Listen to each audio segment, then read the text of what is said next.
This machine caught me a little off guard. It handled a task I do all the time, but almost always struggle with on lasers in this price range, and it did it quite easily. That made me curious what else this thing can actually do. So today, I'm testing the Creality Falcon A1 Pro, a 20-watt machine with a lot going on for what I'd expect at this level. It supports both diode and infrared laser, has a built-in control panel, automatic focus, and wireless workflow. On paper, it checks a lot of boxes, but there are a few hiccups along the way too. So let's put it to the test and see where this machine actually delivers and where it doesn't. I've already tested the previous 10-watt version, the A1, and that one really impressed me. It's much more stripped down, but that's also the point.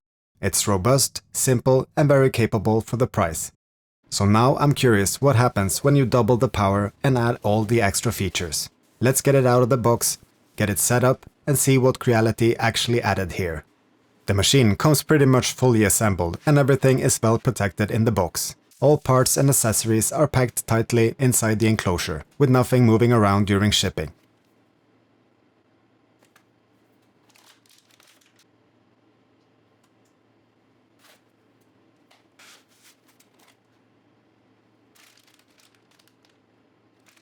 Nice to see it includes an exhaust hose, so you can connect it to a purifier or run it out your window. It also comes with the air assist included, which some competitors don't. Overall, a solid unboxing experience. Now let's take a closer look at the machine itself. It comes with an integrated camera to help with alignment of the workpiece. The 20-watt laser head is pre-installed with a clean enclosed design. The axes run on belts, which makes it smooth and quiet, and there are limit switches to all the axes to prevent damage. There's also a powerful fan at the back of the enclosure to help with smoke extraction. You can access the work area both from the top and from the front. To remove the protective film though, you have to take off the handle, same as on the A1. A bit annoying, but I've seen a lot worse too. Connections are similar to the A1, with the addition of support for a USB-C display. I also like that the air assist is powered directly from the machine. Other than the power button, there's only one control on the enclosure, the emergency stop. Everything else is controlled through a computer or wirelessly from a phone, tablet or computer. Of course, you can also use the included control panel, a touch display that lets you run everything except the actual design work. I've got the dual laser kit here, which includes a 2-watt infrared laser head. Switching between the laser heads is quick and straightforward. The locking mechanism takes a little bit of force, but once it's in place, there's no play at all. One of the hard lessons I learned with A1 was the lack of a honeycomb bed. I damaged the base of the machine almost immediately. It's only cosmetic, but still annoying. So this time I added the honeycomb bed, which is a custom fit for the A1 and the A1 Pro, and fits very well. The internal cabling and air tubing are neatly pre-installed, which is great. You just connect the air assist and exhaust hose and you're ready to go. I've connected mine to an air purifier, but you can also run it out the window. The internal fan handles the airflow. On first startup, there's a step-by-step setup for language, wireless connections and so on.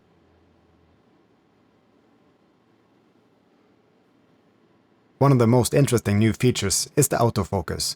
It comes pre-calibrated from the factory, but I'll redo the process here. You do need to remove the honeycomb bed for this.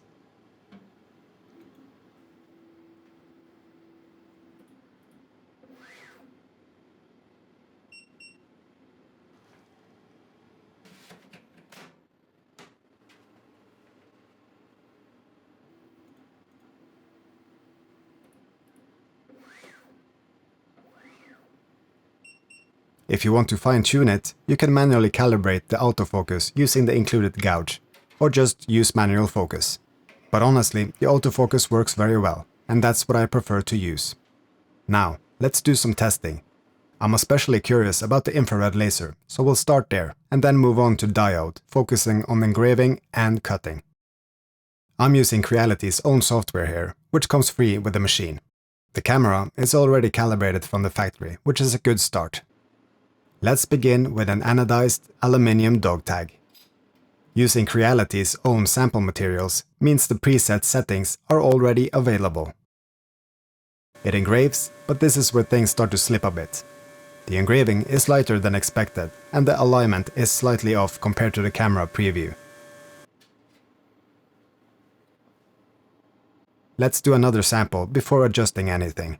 This time, a brass coin, again using the preset settings.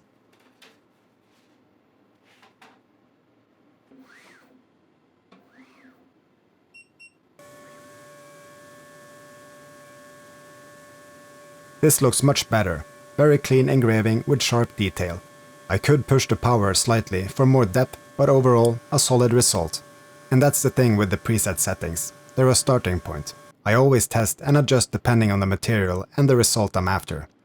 The bigger issue here seems to be the camera alignment, so I'll recalibrate that off camera. I go through the calibration in detail in my A1 video. I'll link to it in the description. Next, I'll test on a coated aluminium business card.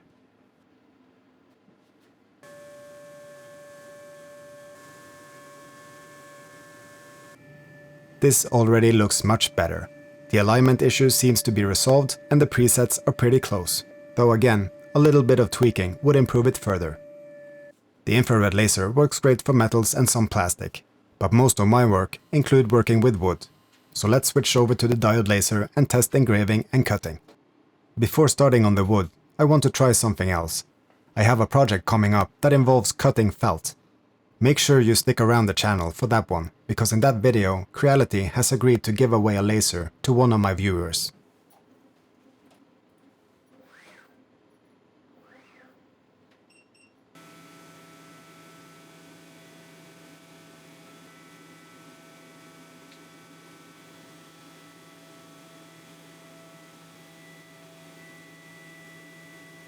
The felt cuts cleanly, with a nice sealed edge. Engraving is a bit uneven, due to the synthetic material, but for cutting it works really well. Now into wood, starting with engraving.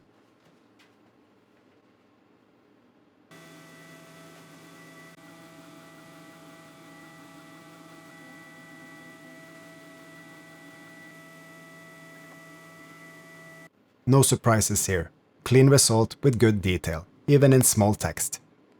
Next, cutting. I'll start with the 2mm basswood. I'll add the settings to the screen so you can see the speed.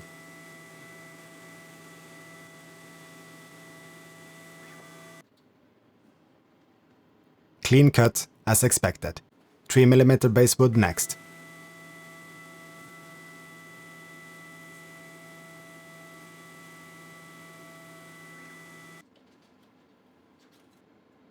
Also, no problem. Now let's push it a bit further with 6mm MDF. MDF is harder to cut and burns more easily, so this is where lower powered machines usually struggle a bit.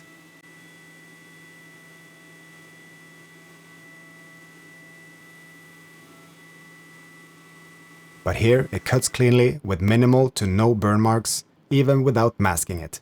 That's really impressive. Normally I'd use a 40-watt laser for this kind of work. Let's take it one step further. I use 8mm colored MDF quite a lot for sign making. It's thick, strong and looks great with oil finishes. Let's see if it can handle that.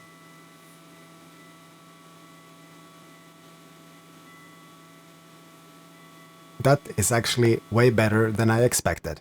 There's some burning on fine details, but with masking you can still get very clean results. Now for something I wasn't quite happy about. The honeycomb bed doesn't have a solid metal backing. It's open underneath. And of course I should have seen this coming. But I managed to damage the bed of the machine again. Something to be aware of. I hope this gives you a good impression of what this machine can do and also where it falls short. Nothing here is a deal breaker, but there are a few things worth knowing to avoid frustration. If you're interested in the machine, you'll find a link and a discount code in the description. It really helps support the channel. Thank you for watching.